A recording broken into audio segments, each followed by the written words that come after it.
बिल्कुल सही बात है हाफिज साहब, जिस तफसील के साथ आपने इजहार किया, एक एक चीज़ जो है वो क्लैरिफाई हुई, क्योंकि अभी तक काफ़ी लोग ये सोच रहे हैं कि एग्जैक्टली शायद हो सकता है इंडिया जो है वो बाजी ले जाए, पहला मैच है, लेकिन एक पहलू बांग्लादेश का भी है, क्योंकि मुझे ऐसा लगता है कि कहीं ना कहीं बॉलिंग इतनी एग्रेसिव हो सकती है कि हालात मुश्किल पैदा हो सकते हैं बांग्लादेश के लिए, लेकिन कुछ भी कहना कबल अज़ वक्त है। हाफिज साहब, बहुत सारी रिकॉर्ड्स भी टूटते हैं खिलाड़ी जब खेलते हैं, विराट कोहली वैसे भी कई मरतबा सचिन तेंदुलकर के रिकॉर्ड्स तोड़ चुके हैं। अगर हम देखते हैं तो अभी उन्होंने उनके टेस्ट के जो रन्स थे उसका भी रिकॉर्ड तोड़ा, और इसी के साथ साथ अगर हम बुमराह की बात करते हैं तो जसप्रीत बुमराह 400 विकेट्स लेने वाले जो हैं वो बॉलर बन गया,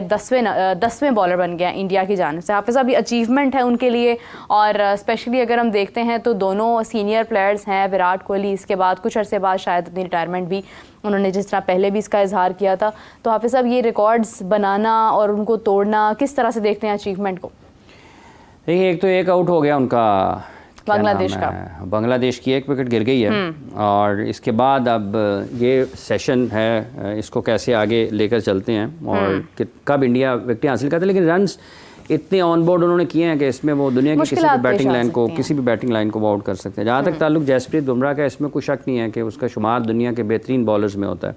और इस वक्त भी अगर उनकी आप मुख्तलिफ फॉर्मेट्स में कारकर्दगी को देखते हैं, भले आप T20 में देख लें, वर्ल्ड कप 50 ओवर्स का वर्ल्ड कप देख लें, 50 ओवर्स T20 का वर्ल्ड कप देख लें, या फिर टेस्ट मैच में देख लें। इस टेस्ट मैच में भी देख लें, अभी तक वो मेरा ख्याल 5 विकेटें ले चुके हैं, 4 उन्होंने पिछली इनिंग्स में ली थी, इस वक्त भी 1 विकेट उन्होंने लिया। तो वो बेहतरीन फास्ट बॉलर हैं, और वो बहुत ज़्यादा इंस्पायर करते हैं दुनिया में जितने भी फास्ट बॉलर्स हैं बिलखुसूस, और बिलखुसूस इंडिया के जो लोग,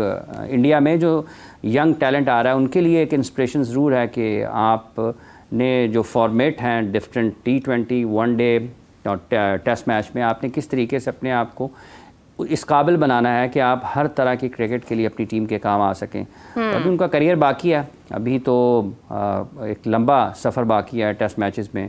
फ़िट रहते हैं, खेलते रहते हैं, तो बहुत सारे रिकॉर्ड्स जो हैं वो उनके नाम हो सकते हैं इनफरादी तौर पर, कि टेस्ट मैचेस में इतनी विकेटें हो जाएंगी, वनडे में इतनी विकेटें हो जाएंगी। तो अभी एक तवील सफ़र उनका बाकी है। फिट रहते हैं, खेलते रहेंगे, तो यकीनी तौर पर नुमाया जगह पर नज़र आएंगे। बिल्कुल सही बात है। हाफिज़ साहब, अब बात करते हैं चैम्पियंस कप के हवाले से बहुत सारी चीज़ें सामने आ रही हैं, उन जिनका इजहार उनको वेरीफाई करने के बाद मैं आपके साथ करूंगी, लेकिन अभी फ़िलहाल मैच पर बात करते हैं, क्योंकि लॉयंस और मार्कोर्स की कल मैच था, और मार्कोर्स की मेरे ख्याल से पहली हार है ये अभी तक। लॉयंस ने विन किया, और इरफान न्याजी की अगर मैं बात करूँ, इरफान खान, तो उन्होंने भी बहुत अच्छी कारकर्दगी कल पेश की, जिसकी वजह से हम कह सकते हैं कि लॉयंस को जो है वो फतहयाब हुए हैं। लेकिन हाफिज़ साहब, टॉस तो वो जीत ही गए थे, और काफ़ी हद तक क्लैरिफाई तो हो गया था कि शायद वो जीत जाएंगे, लेकिन परफॉर्मेंस अपनी जगह है इरफान खान की। तो हाफिज़ साहब, क्या कहेंगे इस हवाले से, जो लॉयंस की विन है और मार्कोर्स की पहली हार है अभी तक? देखिए, बात यह है कि रन्स ऑन बोर्ड हुए हैं दोनों तरफ से, और अगर ये मैच इससे भी ज़्यादा दिलचस्प हो सकता था अगर थोड़ी बेहतर बैटिंग सेकंड इनिंग्स में करने वाली जो टीम है, जो चेज़ की तरफ जा रही थी, चेज़ भी हो सकता था। तो एक बात तो इस मैच से भी एक मतलब फिर सामने आती है कि अगर आप वो चीज़ करेंगे जो उस वक्त मैच की ज़रूरत है, या वो चीज़ आप करेंगे जो आपके मैच को लंबा कर सकती है, आपको फ़तह के करीब लेकर जा सकती है, उस मैच को किसी भी टीम के हक़ में कर सकती है नतीजे के एतबार से,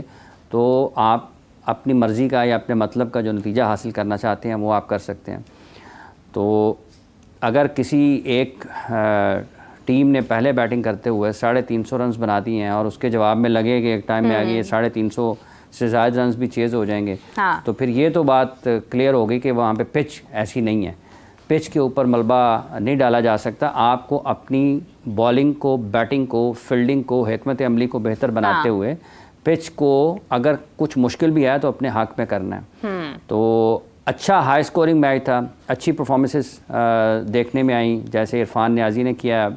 100, सलमान अली आगा ने बड़ी शानदार बैटिंग का मुजाहरा किया, ठीक है, अहमद दानियाल ने बहुत उम्दा गेंदबाजी का मुजाहरा किया, बड़ी अच्छी और बड़ी अच्छी जगह पर, अच्छी लाइन पे, अच्छी लेंथ के साथ, अच्छी पेस के साथ बॉल करते रहे, तसलसल के साथ जो रफ्तार थी उनकी वो देखने लायक थी। बल्लेबाजों के लिए काफ़ी मुश्किलात उन्होंने पैदा की। इफ्तिखार अहमद साहब से कल तवक्को थी कि वो, चूँकि कल तो टेल एंडर नहीं थे, कल तो अच्छे नंबर पर उनकी बैटिंग आई थी, और टीम को उनकी ज़रूरत भी थी उस वक्त जब वो बैटिंग के लिए आए थे।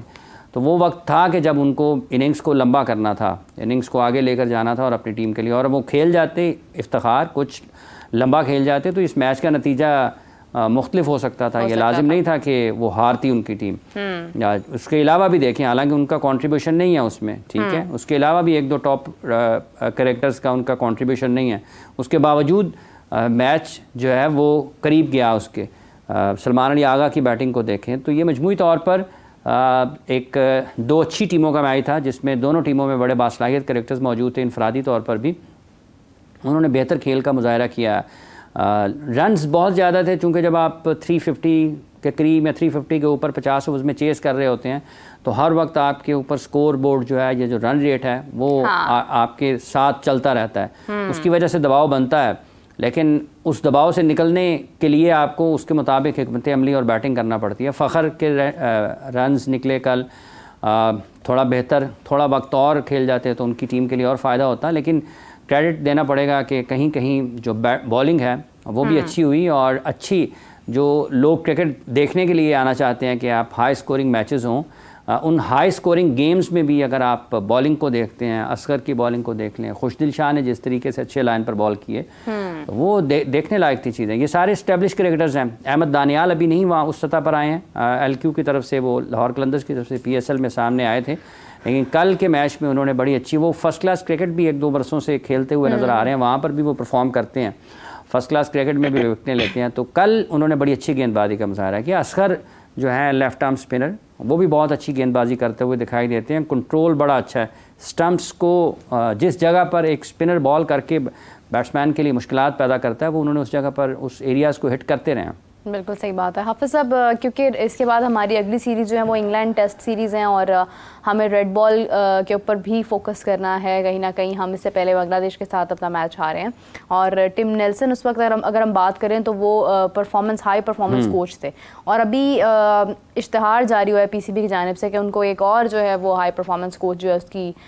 ज़रूरत है। और रेड बॉल क्रिकेट की अगर हम बात करते हैं तो उस हवाले से उन्होंने इश्तहार जारी किया है। हाफिज़ साहब, कोचेस के ऊपर ही फोकस करना, कोचेस की हायरिंग करना, उनके लिए इश्तहार जारी करना, कुछ ना कुछ तो सोचा ही होगा और उसके बाद ही इश्तहार जारी हुआ होगा। तो क्या वजह है कि कोचेस हमारे पास बहुत सारे हैं लेकिन खिलाड़ियों की जब हम बात करते हैं तो उनकी तादाद ज़्यादा है मगर क्वालिटी हमारे पास फिर भी नहीं आती है? देखिए, दो मुख्तलिफ़ चीज़ें हैं कि अगर खिलाड़ियों की तादाद कम है तो उसकी क्या वजह है, और अगर आप कोचेस हायर किए जा रहे हैं तो उसकी क्या वजह है। पाकिस्तान में अभी आप देखते हैं तो इस टीम के साथ इस वक्त जो रुझान नज़र आ रहा है वो यही लगता है कि शायद कोचेस बहुत कुछ बदल सकते हैं अपने तजर्बे से, पाकिस्तान के लिए बदल सकते हैं। उनका